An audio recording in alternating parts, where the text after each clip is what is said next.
Hi guys, I wasn't planning to do a video on this frame. I was going to just mention it in one of my waffle videos. And the reason I bought this frame, which is the RGX 220, is if you've seen my previous videos, you'll have seen I've been messing around with Martians. And I got this frame because it was so cheap on the basis that I thought some of the components I could strip off it and basically use in other builds. And I've just put it together and I've got to say I'm completely blown away. This is a 16 quid frame and I was expecting absolutely nothing from it. But having built it, there are so many different ways you could put this together. It's a really worthwhile frame. If you're a pretty experienced builder, this is something you really might want to check out. So this is the RGX 220, and in its current format, it's basically got a 10mm top plate, so you've got 10mm to work with. So essentially a bit like the Hyperlore build. It's roughly 220 motor to motor, and I think it's a TrueX. Let me just check. So we've got roughly 14. No, so it's not a TrueX. It's basically a sideways stretched, so basically a freestyle, a squash text. And I've put this together, and what we've got here, if I just go through the bits, is we've got 5mm arms, which are very slender, as is becoming popular these days. It should help with airflow and obviously wind resistance when you're carving through the air. So we've got 5mm arms. There's a 5mm spacer that sits on top of the arms, and sandwiching the two together we've got a 2mm top plate and a 2mm bottom plate, and then you simply have two bolts on either arm which are attached and secured via these M3 self-locking nuts. And at the front we've got another 2mm plate, which is basically a camera plate, which is also designed to mount a GoPro Session or a Runcam 3 etc on top. And if you can see, it's got little ridges which are cut into it to basically give your camera a little bit of extra security and stop it sliding around. You've got cutouts in the side here if you're using a camera with two mounting holes, so you can use your two screws. And there's not much more to say about it, but this is where it gets interesting for me. Because these arms are 5mm, they should be pretty strong. I mean, carbon aside, I don't know how good the carbon is, but the actual cut of this frame is very good. We're talking about, as I said, a 16 quid frame here, and everything fits absolutely perfectly. If you can see here, everything slots in really well. And when I was attaching the arms, you really have to drive the bolts through them because all the holes are really tight, and that's exactly what you would want, because it means that you're not going to get loose arms after a number of crashes. You've got a very small LiPo strap attachment here, and obviously you would generally run your LiPo strap through the middle. But the bit that really excites me about it is it comes with extra carbon spacers, these 5mm spacers. So at the moment, obviously, we've got a 5mm arm, and on top of that we've got another 5mm spacer, so we've got a 10mm stack. So you would probably use that stack if you were planning to run separate ESCs, although they would have to be incredibly small, or you would have to use ESC protectors if you were going to put them on the arm. If you were building it with a 4-in-1 ESC, you would use one of these extra 4 spacers that it gives you, and you would essentially make a 15mm stack, which is obviously still going to be really tight, but if you're an experienced builder, you could probably just get away with getting in a very small 4-in-1 ESC and flight controller. But the bit that really drew me to this frame is because of the way that the arms are mounted. Oh, I should say actually, you've also got a little cutout here in the side plate for when you if you do decide to increase the space in between and use that extra spacer. So it's all been designed that you can do it this way.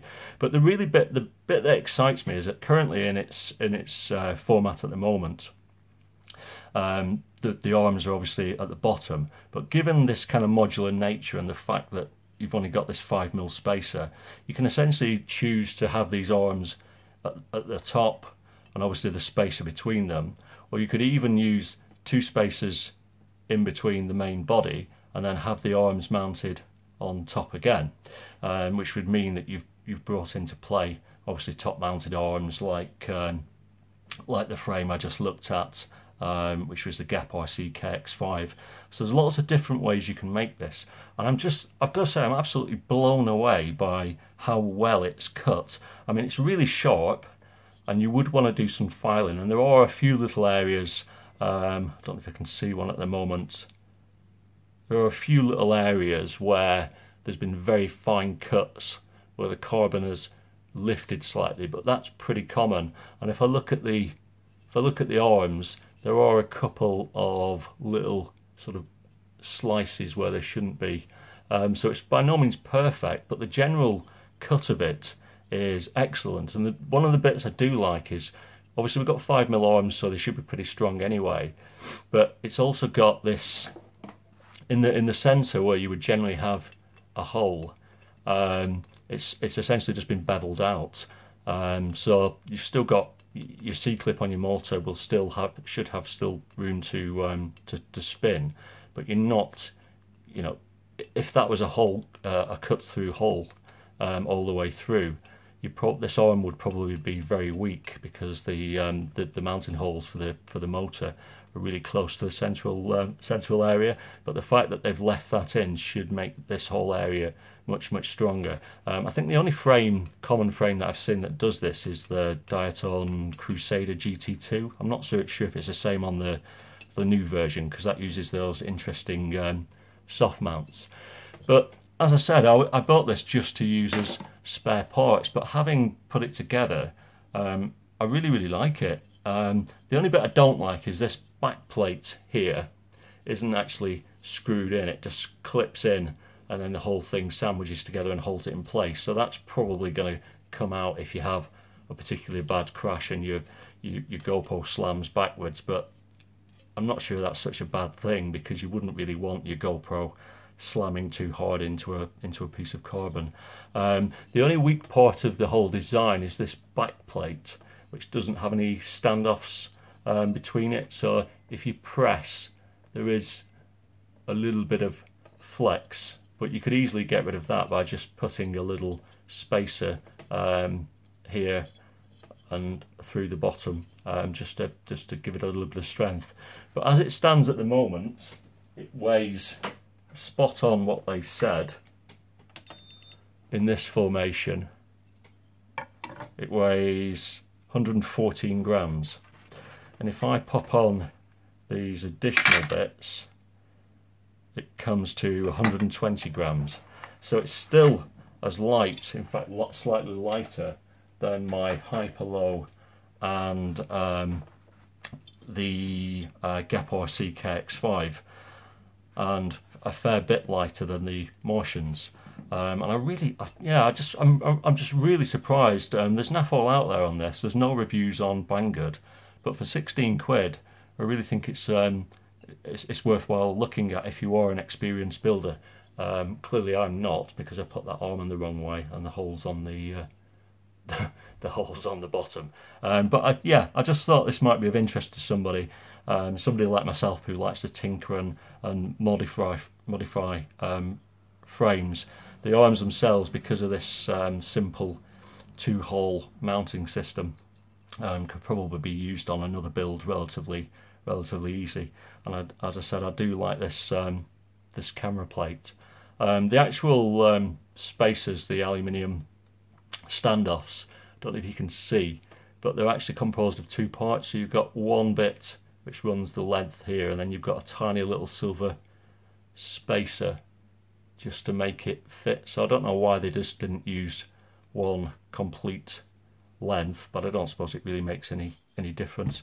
So yeah, I'm a bit flummoxed on this. As I said, I was just going to use it for bits and bobs, but having built it, I really like it. I don't know how long it will survive, but it certainly feels really strong.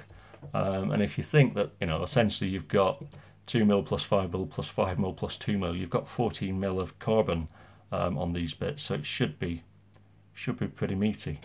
So yeah, just a quick look at that. I'll put the link in below. As usual, they're not affiliate links, so I don't care whether you get one or not, but I thought it was just worth a quick mention. Cheers guys, thanks a lot, bye bye.